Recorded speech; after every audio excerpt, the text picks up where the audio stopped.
Грција ги отвора границите на 14 мај. Македонците ќе може да патуваат таму или со потврда за примена вакцина или пак со негативен ПСР тест не постар од 72 часа. Грчките власти размислуваат дали да дозволат и влез со брз тест, но за сега не се знае дали тоа ќе важи и за македонските државјани.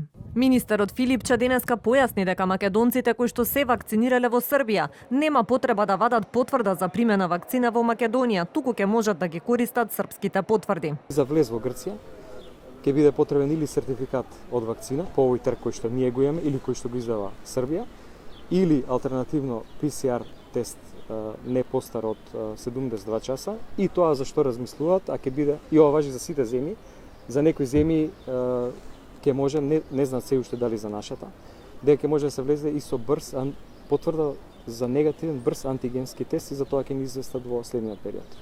Без ПСР тест и без вакцина македонците ќе може да патуваат во Црна Гора. Црногорските власти соопштија дека ќе им биде дозволен влез на туристите од земјите на Западен Балкан, меѓу кои Македонија, Србија, Босна и Херцеговина, Косово и Албанија, како и од Хрватска. Во меѓувреме здравствените власти во Македонија најавуваат помасовна вакцинација по празниците. Утре пристигнуваат 200.000 кинески вакцини. Освен во Скопје, уште во 6 други градови низ земјава се подготвуваат спортски сали каде ќе се врши масовната имунизација. Веќе во понеделник на секаде ќе бидат дистрибуирани согласно бројот на пријавени граѓани кинеските вакцини, и во Тетово, Куманово, Штип, Кавадарци, Битол и Охрид ќе започне вакцинирањето. Мислам дека ќе биде еден систем кој што ќе овозможи и над 10.000 граѓани на ден да се вакцинираат. До сега околу 60.000 граѓани веќе примиле антиковид вакцина, а над 150.000 се пријавиле за вакцинација. Истовремено, здравствените власти велат дека епидемијата спласнува, се бележи намалување на бројката на новозаразени,